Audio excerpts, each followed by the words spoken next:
Your name's correct? Yeah, that's correct. Okay, and where in China are you? Its city is Shenyang, so you know Shenyang city. As a reminder, this is Felix from my last video.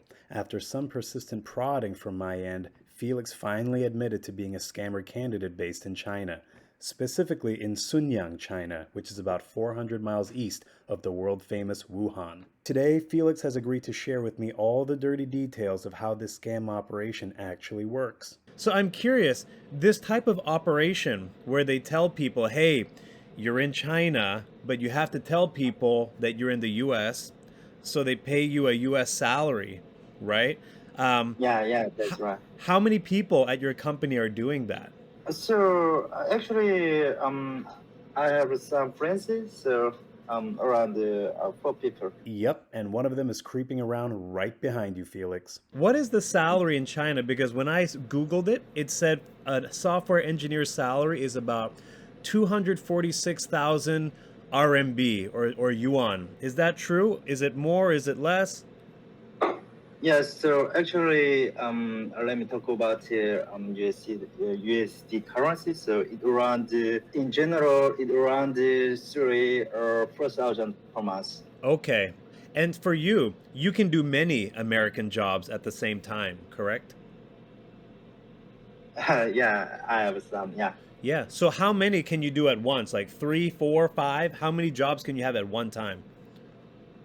actually, two jobs. You usually do two? Okay. Considering that the majority of us really work just 4 hours a day on an 8-hour schedule, this doesn't seem too impossible. I'm curious because if you get many jobs and you have to sleep, you need to take breaks, if you get many jobs, can you share that development work with your friends as well? Um, yeah, Yeah, you can do that, yeah. right? And the client will. Interesting. That's cool. So in theory, Felix could easily take on a third job, subcontract that work to someone else, and pay them higher than the average salary in China, but much less than the 140 or 150,000 that he's clearing on an American salary. And everyone's happy. This could even become a brilliant pyramid scheme if Felix really wanted.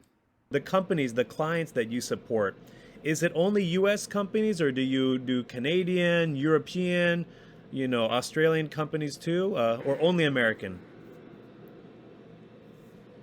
Yeah, so actually I'm targeting US companies. Yeah, so because the companies provide the high salary range. Yeah, Yeah. And Web3, blockchain, crypto, this pays the best, right? yeah. Makes sense. Nothing too groundbreaking here. If you're going to work remotely and lie about your whereabouts anyway for financial gain, why not target the highest paying employers in the highest paying markets, right?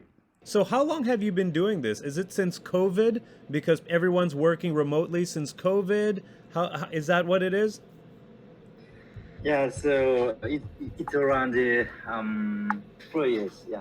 4 years. And when I was talking to you and I'm sometimes asking difficult questions that it's difficult to answer about Singapore or something like that, are you using are you using Chat GPT to quickly answer? I'm using ChatGPT. Felix doing this for about 4 years makes sense. COVID kicked off in early 2020, prompting a lot of tech jobs to go remote. We're almost into 2024 now, so this checks out. As for ChatGPT, this also makes sense. Despite some minor delay when responding to me that I usually notice, these scammers are sometimes able to answer my obscure, location specific questions. You might have seen this already, but this has prompted me to get fairly creative with my questions and approach. You have many different names, right? You have Felix, you have this name. How do you pick these names? It's my privacy. Is it just movie stars that you like? Like, how do you pick it? It's kind of funny. And no, so I have some American friends. So actually they are giving it's just their name. So I'm Okay. using their friend's name. Yeah. And when people pay you, and if you say you're an American citizen, don't you need a social security number? How do you do it? Actually, my friends, my American friends provide everything. So I'm working with my friend's credentials. So Oh, once, smart. yeah, once he provides everything. Yeah. So these aliases, these fake American names being used during the interviews, they aren't as fake as I initially thought. These are real names of real Americans that have suddenly become business associates with scam engineer candidates in China like Felix here. These Americans are loaning out their identity, full name, home address, driver's license, social security number, the whole shebang, to these con artists in China. So, from a million miles away, this identity can be quote unquote verified remotely by an employer looking to hire someone like Felix here. So your friend Chinese American or is it a Angmo American? Uh, American friends. Yeah. So did social networking to meet their American friends such as Facebook and Oh, Instagram. So so you met them online. yeah. So whose idea is it to use their social security number? Is it your idea or their idea? Their idea. Wow, so they said, "Hey, I can help you," type of thing. Yeah. And the plot thickens. Americans are actively pursuing Chinese developers on social media and pitching this illegal partnership and collaboration, presumably for mutual financial benefit. Once I got the job, then I'm paying for around 40 or 30%. Yeah. So you pay 30% to him Yeah. and he does nothing. Yeah, he does nothing. Yeah. Has Well, to provide credit. well, I Yeah. guess I guess Felix told us the American co-scammers cut is between 30 and 40%. So let's call it down the middle at 35%. With the average asking salary at $140,000, Felix gets to take home around $91,000. Let's not forget, Felix works 2 jobs as well, so let's double his earnings to $182,000. What our friend Felix here walks away with is roughly 5 times higher than what the average Chinese software engineer makes going into his office in Sunyang. and he's a white guy, right? Yeah. Nice, nice. And all your friends, your four other friends, they use the same guy? Yeah. Wow, wow. The real Felix back in the States, probably a state with zero to low state income tax, he's chilling. He's eating ice cream on his couch somewhere, making good money for doing nothing. Nothing besides committing a felony by loaning his identity out to numerous con artists like Felix. From an IRS standpoint, you're not likely to get flagged for working several contract jobs. Jobs that, in theory, you could work part time and charge a very high fee to explain your huge income. Whereas the odds of you getting flagged for working several W 2 jobs, these are full time permanent positions, the odds of getting flagged here are much, much higher. Which explains why so many of these scam candidates opt for a 1099 contract employment. One other thing is, I asked you about the names. How do you pick the names like Felix? How do you pick the state? Like you said that you're from Georgia, right? But how do you pick Georgia? Is that where your American friend is from, or you just picked a random one on a map?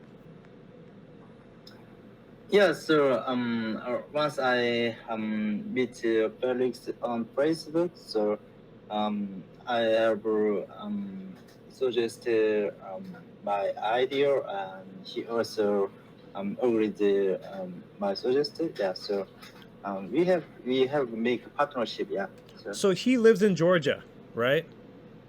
yeah. That's right. Got it, got it. Okay, so that's how it works then. You're using his name, his social security number, and you're saying you're from his state. So you assumed his identity, basically. And wow, that is a smart plan. This is incredible. Wow. So, I mean, I'm not kidding. So, Felix, you must be pretty rich in China. Yeah, You must do I'm very gonna well. reach it in China. Yeah. There's no doubt that Felix here is cleaning up very nicely all the way in China. And it's not all thanks to just one American Felix in Georgia. I soon find out that Felix operates under several different aliases, meaning there are several American co-scammers in on the scheme with him. How many names do you use? around the 20? 3. Oh, 3. Okay. Because your PayPal name was something else. Then you have Felix. So, so you have Felix. What are the other 2 names? Um, I don't want to talk about that.